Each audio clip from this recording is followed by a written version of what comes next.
करने के लिए अमजदुल्ला खान साहब हैं, मजलिस बचाओ तहरीक से स्पोक्स पर्सन हैं। अमजद साहब, जिस तरह से देश में इस वक्त माहौल है, अभी बताइए कि अजमेर दरगाह को लेकर के अर्जी लगाई जाती है, उसके बाद जामा मस्जिद को अर्जी लगाई जाती है। जो हिंदू संगठन है, हिंदू ऑर्गेनाइजेशन है, वो कह रहे हैं अगर मुसलमान अपनी खुशी से हमें ये सब चीज़ें वापस कर दें तो हमें अर्जी लगाने की ज़रूरत ही नहीं है। हम तो इसी तरह से मोहब्बत के साथ एक मिसाल पेश करें और हिंदुस्तान में जो इस वक्त माहौल ख़राब है, वो माहौल अच्छा किया जा सकता है। तो ऐसा क्यों नहीं है कि आप जैसी तंजीमें आगे आएँ और आकर के कहें कि ठीक है, जो चीज़ आप मांग रहे हैं हम वो देने के लिए तैयार हैं? देखिए, सबसे पहले ये कौन मांग रहा उसके ऊपर आप नज़र डालिए। आज़ादी के बाद से लेकर आज की तारीख तक जो आरएसएस और बीजेपी वाले जो माइंड्स को पॉल्यूट करे हैं, खुद उनकी कौम जो है आज उनके कंट्रोल में नहीं है। ये जितने भी लोग आज ये जो अनाप शनाप बक रहे हैं, ये उनके ही लूज एलिमेंट्स हैं। और सबसे पहली चीज़ ये है कि प्राइम मिनिस्टर, ये पहली मर्तबा आज़ादी के बाद से हिंदुस्तान की पहली मर्तबा ऐसा हो रहा है कि इन लूज एलिमेंट्स की सरपरस्ती प्राइम मिनिस्टर ऑफिस से की जा रही है कि एक एक पिटीशन की जो उसका पूरा काम किया जा रहा है। ये पहली बात नहीं है कि मुसलसल कई सालों से आरएसएस, विश्व Hindu Parishad, Bajrang Dal, you name it, any organisation, ये लोग जो है अक्सर ये बोलते आए हैं कि 1100 ऐसे मसाजिद है, दरगाहें हैं, खानखाएं हैं जो हमारी लिस्ट में है कि तो ये हमेशा से बात आती है कि बाबरी मस्जिद की जब शहादत के बाद में भी सुप्रीम कोर्ट के फैसले से पहले एक 5 रुकनी कमेटी बनाई गई थी जिसमें श्री श्री उसमें थे, देखिए आप। तो जब भी यही बात बोल रहे थे कि हिंदुस्तान के मुसलमान बाबरी मस्जिद को गिफ्ट कर देना चाहिए बोलकर, तो ये दो तरीके से ये लोग लड़ते हैं कि एक तरीके से समझाए वैसा और एक तरीके से मारे वैसा। तो इनका काम क्या है कि जो असल मुद्दे है, हिंदू मुसलमान बात नहीं, कि हिंदुस्तान के देश के अवाम के क्या मुद्दे हैं, सड़क कहाँ है, पानी कहाँ है, बिजली कहाँ है। आज आप जाइए, जाकर देखिए कि ये पिछले 10 साल में हिंदुस्तान को 50 साल पीछे कर दिए लोग। आप जैसा हम दिल्ली में बैठे हुए हैं, दिल्ली से 10 किलोमीटर जाइए, सड़क की क्या हालत है। तो अवाम को मसरूफ रखो, हिंदू मुसलमान में तफरीका डालते रहो। मुसलमान, आप देखिए पिछले 10 साल में मुसलमान अपने असल मुद्दों को भूलकर सिर्फ और सिर्फ जो है एहतजाज, एनआरसी के नाम पे एहतजाज, आपके लव जिहाद, लेकिन जो जितने भी एहतजाज किए जा रहे हैं उनका मतलब तो कुछ है नहीं। सरकार तो कह रही है कि विदेशी मुसलमानों के लिए, भारत के लिए सीएनआरसी का आपने जिक्र किया, वो तो भारत के लिए नहीं था, लेकिन मुसलमान तब भी सड़कों पर उतर आए थे। आज भी वही चीजें हो रही हैं। बांग्लादेश में हिंदुओं को मारा जा रहा है, ये मुसलमानों पर इस तरह के आरोप लग रहे हैं, कई तंजीमें आरोप लगा रही हैं। हिंदुस्तान के उलमा या आप जैसे लोग तो कह रहे हैं कि बांग्लादेश में गलत हो रहा है, तो फिर हिंदुस्तान की के लिए क्यों आवाज उठाई जा रही है? वहां पर भी तो ये कहा जा सकता है कि यहाँ भी उनके लिए गलत हो रहा है। देखिए, पाकिस्तान में क्या हो रहा है, बांग्लादेश में क्या हो रहा है, I am least bothered about that. हमको उससे ताल्लुक ही नहीं है, हम हिंदुस्तानी हैं। हिंदुस्तान की बात करिए आप। आपके आंख पे कपड़ा है या नहीं है ये बोलिए मुझे। आपके पेट में भूख है या नहीं है बोलिए। लेकिन मर तो वहां भी अल्पसंख्यक रहा है। नहीं, उससे मैं क्या बोल रहा हूँ कि वहाँ क्या हो रहा है, वहाँ की गवर्नमेंट, वहाँ के क्या हिंदुस्तान सारे दुनिया के हिंदुओं का ठेका लिया हुआ है बोलिए, आप बताइए। आप ला लीजिए, आप एक फ्लाइट भिजाइए, पूरे जितने बांग्लादेश में हिंदू हैं पूरों को लाइए। हमारा तो देश गरीब नवाज का देश है, हम खाने खिलाने में हम माहिर है। सारे हिंदुस्तान के मुसलमान 7 दिन के बजाय 1 दिन नहीं खाएंगे, हम उनको खिलाएंगे हमारा खाना। नरेंद्र मोदी अगर हिंदुओं के, या इतने ज़्यादा हिंदू हैं इन्हों, जिसकी सारे दुनिया के हिंदुओं की फिक्र कर रहे हैं, तो चलिए पूरे मुसलमान मिलके हम उनसे गुजारिश करते हैं कि पाकिस्तान में कितने हिंदू है, बांग्लादेश में कितने हिंदू है, श्रीलंका में कितने हिंदू है, दुनिया में कितने हिंदू है, आप पूरों को ला लीजिए, लाके रख लीजिए, हमारे कोई एतराज नहीं है उससे। हमारा हम 2 जोड़े नहीं सिलाएंगे, उनको 1 जोड़ा दे देंगे, हम 3 लेकिन देश का माहौल तो खराब हो रहा है ना, ये तो आप मानेंगे। हाँ, तो मैं क्या बोल रहा हूँ, आप वो पॉइंट पे नहीं आ रही। मैं जो पॉइंट पे ले जाना चाह रहा हूँ कि अवाम अपने हुकूक को नहीं पूछना इनसे, ना हिंदू सड़क पूछना, ना मुसलमान पानी पूछना, ना सिख लाइट पूछना, ना आज देखिए आप किसानों की क्या हालत है बताइए। पिछले 50 साल में किसान इतना एहतजाज नहीं किया है, ये पिछले 10 साल में जितने एहतजाज हुए। पूरी किसान की जिंदगी रोड पे है। किसान कब रोड पे आता बताइए आप? जब उसको बिल्कुल आप फांसी दे रहे हैं, मार दे रहे हैं उसको, तो जब किसान रोड पे आता है। आप बताइए कि ये हिंदुस्तान में बीजेपी के राज में जजस निकल के एहतजाज करना पड़ रहा है इन लोगों को अपने हुकूक के लिए। आपको याद है ना, थोड़े दिन पहले जो 5 जजेस निकल के एहतजाज कर रहे थे, बताइए आप, वो पूरे हिंदू थे। अच्छा हुआ अगर कोई उसमें एक आध मुसलमान जज निकल के एहतजाज करता तो कितनी भयानक बात हो जाती, बताइए। आप बताइए म्यांमार में जो हमारे जो सिक्किम में जो वाकयात पेश आ रहे हैं, नरेंद्र मोदी साहब खामोश बैठे हुए, वहाँ क्या हिंदू नहीं मर रहे हैं, बताइए आप वहाँ पर। तो मसला हिंदू मुसलमान की नज़र से मत सोचिए, आप ये सोचिए कि एक बेहतरीन राजा है यहाँ पर, वो एक मोनोपोलाइजेशन चला रहा है, वो हिंदू मुसलमान को लड़ा रहा है, अपनी दुकान चला रहा है। उसमें कुछ हमारे भी इस्तेमाल हो रहे हैं, उसमें कुछ उनके भी इस्तेमाल हो रहे हैं। अब आप देखिए जो खुदाई की बीमारी, खुदाई की बीमारी कहाँ से लगी है, बताइए आप।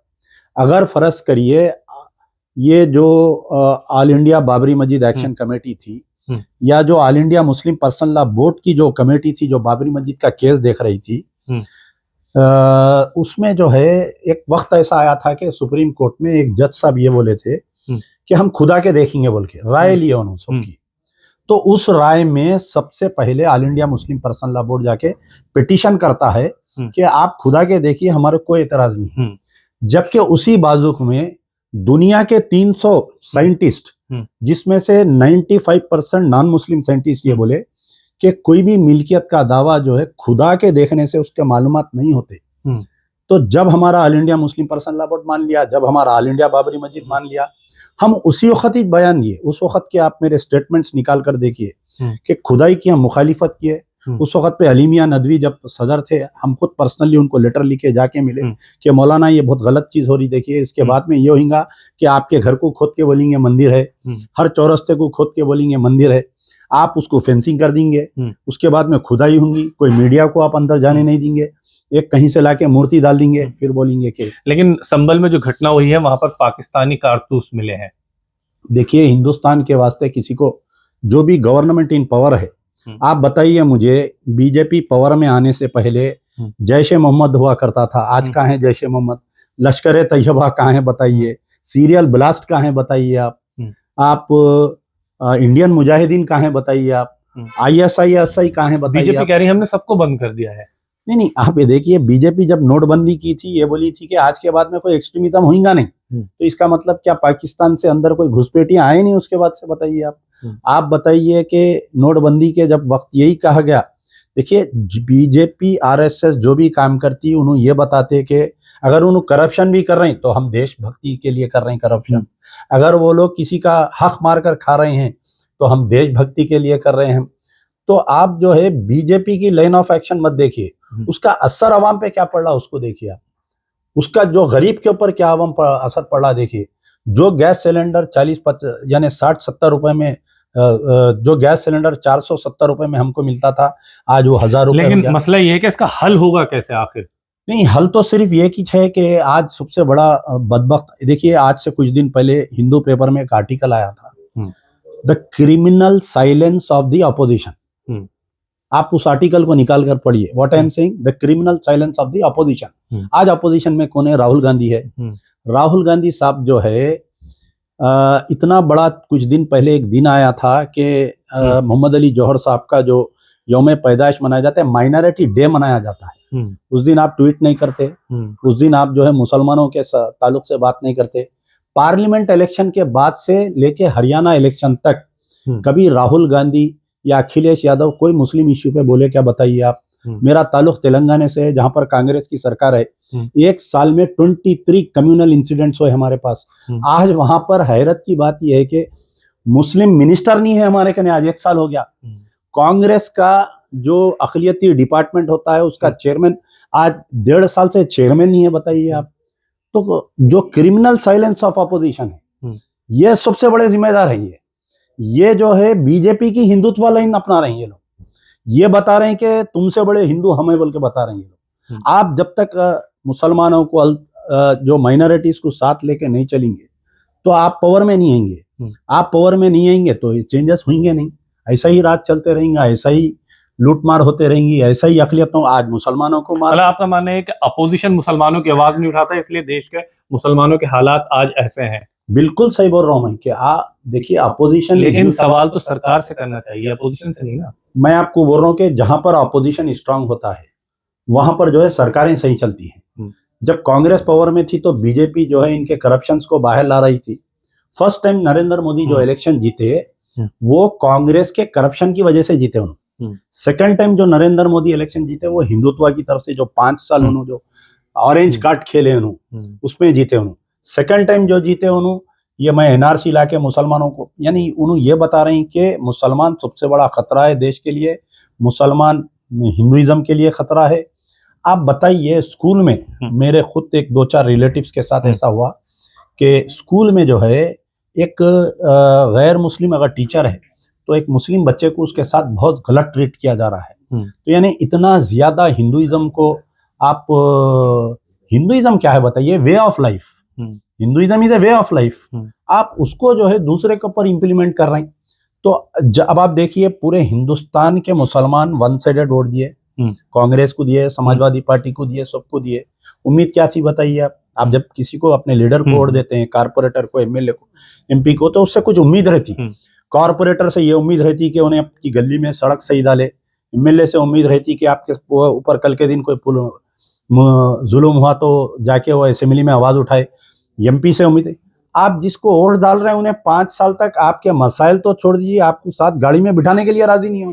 नहीं, राहुल गांधी और अखिलेश यादव तो गए संभल, अब गए ना। ये हरियाणा हारने के बाद, महाराष्ट्र हारने के बाद उनकी अक्ल अब टिकाने आ रही। यानी राहुल गांधी को हर साल 6 महीने को मुसलमानों का झटका लगता उनको, तो जब उनको मुसलमान फाइल याद आती उनको, वरना जो मुस्लिम डेवलपमेंट फाइल है उनके टेबल पे वो तो धूल झोंकते रहती। बताइए आप बताइए कि जो ऑल इंडिया मुस्लिम यानी कांग्रेस में जो माइनॉरिटी के हेड है हमारे इमरान प्रतापगढ़ी साहब, तेलंगाना में जैनूर नामी एक मुकाम है जहां पर फिसाद होता है और उस फिसाद में 4 मसाजिद को हमला होता है। फिर उसके बाद में वहां पर 130 मुसलमानों के दुकानात को जलाया जाता है।